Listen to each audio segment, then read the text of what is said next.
नमस्कार, आप देख रहे हैं ग्रेटर जम्मू और मैं हूं आपके साथ नीतू सिंह। करंट अफेयर के नए एपिसोड में आप सभी दर्शकों का स्वागत है। जिस तरह से हमने देखा लोकसभा इलेक्शन में किस तरह से बीजेपी की दोबारा जो है तीसरे टेन्योर में भी बीजेपी सरकार बनी और अब जो है बीजेपी ने अपनी कमान संभाली और ऐसे में लोगों की उम्मीदें जो है बहुत ज़्यादा बढ़ चुकी हैं। और अगर बात की जाए जम्मू कश्मीर असेंबली इलेक्शन की, जिसको लेकर इलेक्शन कमीशन ऑफ इंडिया ने भी अब हरी झंडी दे दी है, तो आने वाले समय में असेंबली इलेक्शंस में किस तरह से क्या कुछ खास तैयारियां रहेंगी और क्या खास होने जा रहा है, इस पर बातचीत करने के लिए हमारे साथ मौजूद हैं ex deputy mayor Baldev Singh Biloria ji. Sir, Greater Jammu में आपका स्वागत है। बहुत बहुत धन्यवाद। सर, तीसरा टेन्योर बीजेपी सरकार का और जैसे लोगों की उम्मीदें थी, अब उम्मीदें तो वैसे भी हर बार हमेशा से रही हैं। पिछले दो टेन्योर भी देखे तो बहुत उम्मीदें थी, अब तीसरे टेन्योर में भी लोगों की उम्मीदें बहुत ज़्यादा बढ़ चुकी हैं। और आपको क्या लगता है कि तीसरे टेन्योर में वही मंत्री, वही कैबिनेट मिनिस्टर, वही रिपीट हुआ है? क्या आपको लगता है, इसको कैसे देखते हैं आप? मुझे लगता है सबसे पहले तो मैं जम्मू के लोगों का धन्यवाद करना चाहता हूँ कि जम्मू के लोगों ने इस लोकसभा इलेक्शन में भारतीय जनता पार्टी का खुल के साथ दिया है।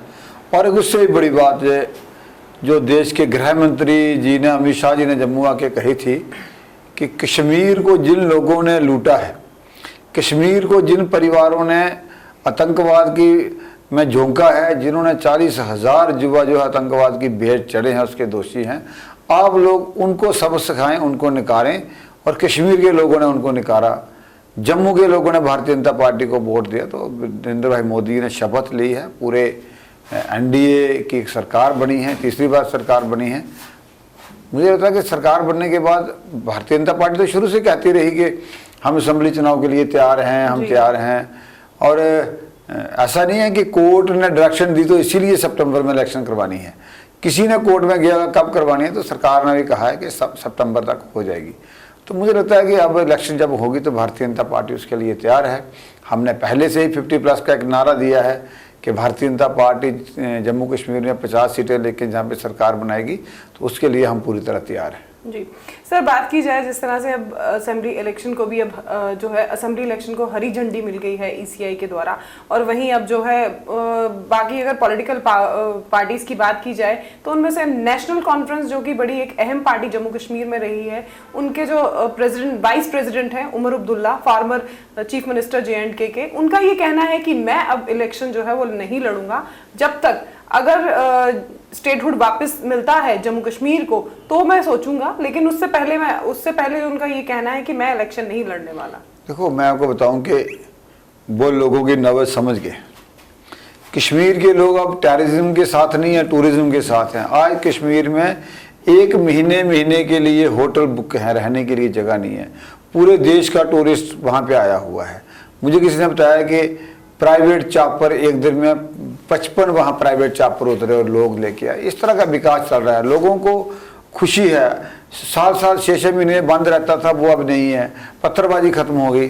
तो कश्मीर के लोग विकास और शांति चाहते हैं और उन्हें निकारा है। उन्होंने महबूबा जी को भी हराया है और उमर अब्दुल्ला जी को भी इलेक्शन में हराया है।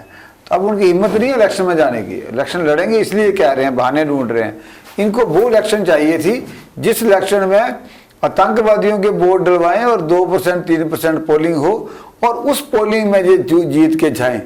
आज 40 साल का रिकॉर्ड टूटा है।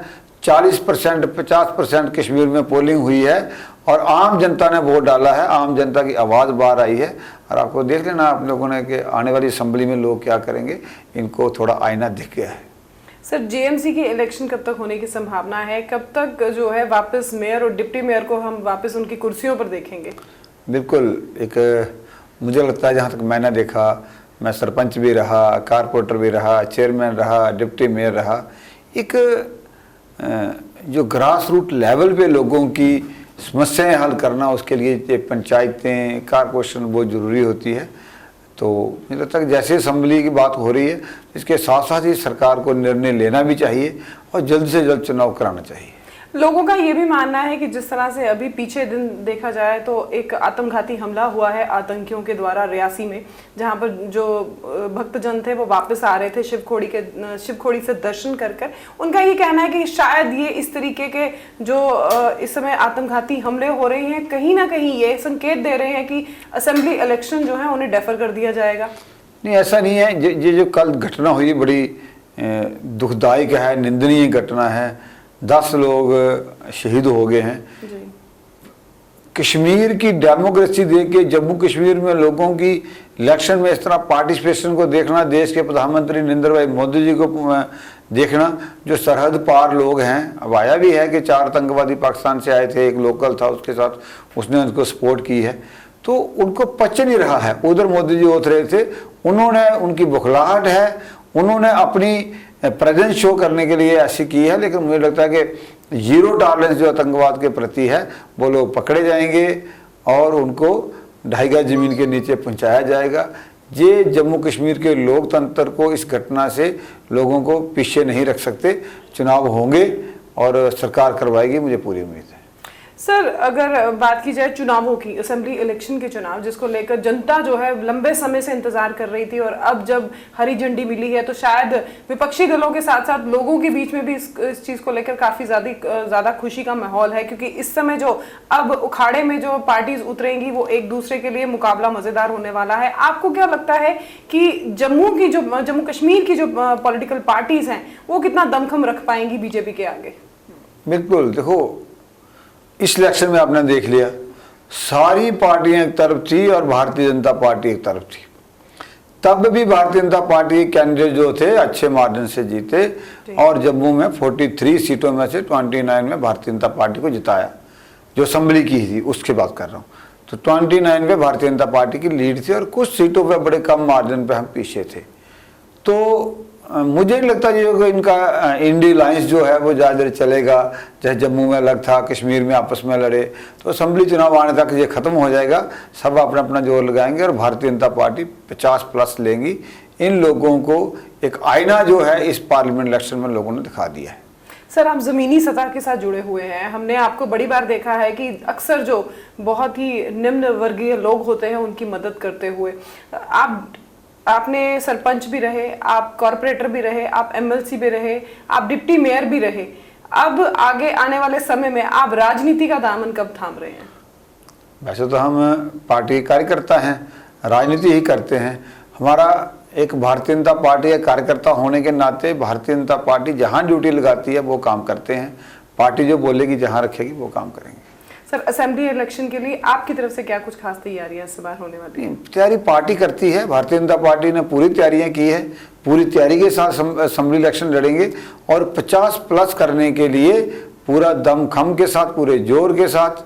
अब तो लोगों में उत्साह भी है, कार्यकर्ताओं में भी उत्साह है, नए नए देश के प्रधानमंत्री बने हैं, नई सरकार बनी है, तो एक रहता है। तो मुझे लगता है कि करवाने का भी सही समय है, इस वक्त चुनाव होने चाहिए और करवा भी देंगे।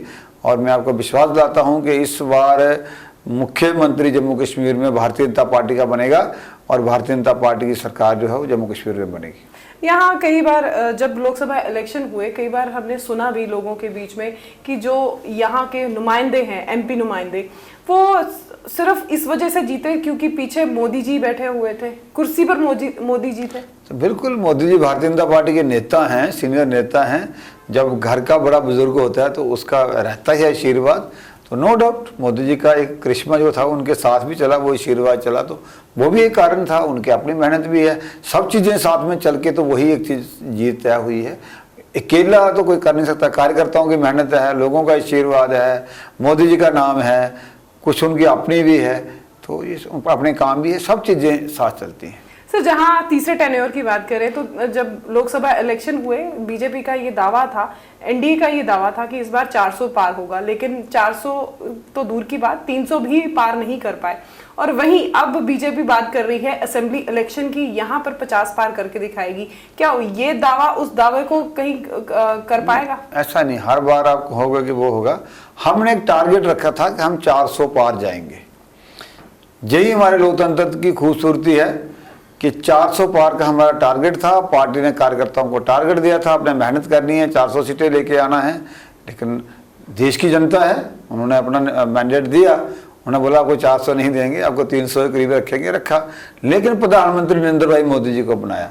लेकिन जो देश की सबसे बड़ी पार्टी अपोजिशन पार्टी कांग्रेस है, उसको भी 100 पार नहीं होने दिया, उसको भी 100 से नीचे ही रखा। तो ये एक बैलेंस जो जनता ने बनाया है, मुझे लगता है उन्होंने देश के प्रधानमंत्री नरेंद्र भाई मोदी जी को बनाया है, दूसरे लोगों को भी उनको उनका जगह पे रखा है। तो ये बड़ी बात है। यही तो दुनिया का सबसे बड़ा लोकतंत्र भारतीय जनता पार्टी कहें या बाकी पार्टियों के लिए कहें, भारत का लोकतंत्र जो है दुनिया का सबसे बड़ा लोकतंत्र है, यही इसकी खूबसूरती है। सर आखिरी सवाल आपसे पूछूंगी कि अयोध्या में मोदी जो है, मोदी फेम क्यों नहीं काम कर पाया? क्योंकि जिस तरह से रामलला प्राण प्रतिष्ठा हुई, बड़े ही लोगों ने, मतलब लोगों को बहुत ज्यादा इंतजार था, 500 साल का इंतजार खत्म हुआ और वहां से उम्मीदें भी ये थी कि यूपी में जो है इस बार फिर से मोदी सरकार बनेगी। लेकिन क्या कारण रहा कि जो उसमें मोदी फेम है वो दिखा नहीं हमें? नहीं, मोदी फेम तो कभी कम नहीं हुआ। 36 सीटें आई, वहाँ से ली हैं हमने यूपी में से। लेकिन अपनी कमियां पार्टी वो देखेगी, क्या कमी रही। जहाँ तक लगता है कि कुछ लोगों को गुमराह करने के, जैसे अमित शाह जी की वीडियो चलाई, आरक्षण के खिलाफ फेक वीडियो चलाई, और इस तरह की और सारा गुमराह करने में कामयाब रहे। और जितनी सीटें हमें मिलनी थी उसमें नहीं रहे। वो अपनी गलती माननी चाहिए। कहीं ना कहीं वो जो एक मैजिक नहीं चल मोदी मैजिक नहीं, जो वहाँ उन्होंने जातीय समीकरण बनाने की कोशिश की। कांग्रेस की शुरू से नीति रही है कि लोगों को जात पात में बांटना, ऊंच नीच में बांटना, धर्म के आधार पे बांटना। जो कर सकते थे उन्होंने किया, और यूपी में थोड़ा सा वो कामयाब हो गए। इस बात को कांग्रेस जो है वो कामयाब हुई और मोदी मैजिक नहीं चल पाया, लोगों को गुमराह करने में कामयाब रहे। लोकतंत्र की बात नहीं की। हाँ, वो लगता है, मुझे भी लगता है कि ऐसा हुआ। लेकिन फिर भी 36 सीटों पे जितना आपने देखा, बहुत कम अंतर से सीटें वहाँ पे हारी हैं। लोग भारतीय जनता पार्टी के साथ हैं, लेकिन कभी हो जाता है, कोई जरूरी नहीं है कि हर बार आपको अच्छा ही मिले। कभी कभी ऑब्स्टेकल आती हैं, लेकिन लोगों ने फिर भी भारतीय जनता पार्टी की सरकार, एनडीए की सरकार और मोदी जी को देश का प्रधानमंत्री बनाया। बहुत बड़ी बात है। शुक्रिया सर, ग्रेटर जम्मू को इतना टाइम देने के लिए। शुक्रिया। तो ये थे हमारे साथ ex deputy mayor Baldev Singh Bilawaria ji, जिनसे हमने बातचीत की। जिस तरह से लोकसभा इलेक्शन की बात की जाए तो बीजेपी सरकार या एनडीए अलायंस अक्सर 400 सीटों का दावा करती आई है, लेकिन अगर पिछले रिजल्ट की बात हो तो रिजल्ट जो थे वो इस बार 300 के लगभग पास ही थे। अब जम्मू कश्मीर में असेंबली इलेक्शन होने जा रही है, जिस पर बीजेपी सरकार दावा कर रही है 50 वोट लेने का। तो आपको क्या लगता है कि क्या इस बार 50 का आंकड़ा जम्मू कश्मीर में बीजेपी सरकार पार कर पाएगी? कमेंट सेक्शन में अपनी राय जरूर रखिएगा। तब तक के लिए मुझे दीजिए इजाजत। कैमरामैन अजय जाडू के साथ मैं नीतू सिंह, ग्रेटर जम्मू के लिए धन्यवाद।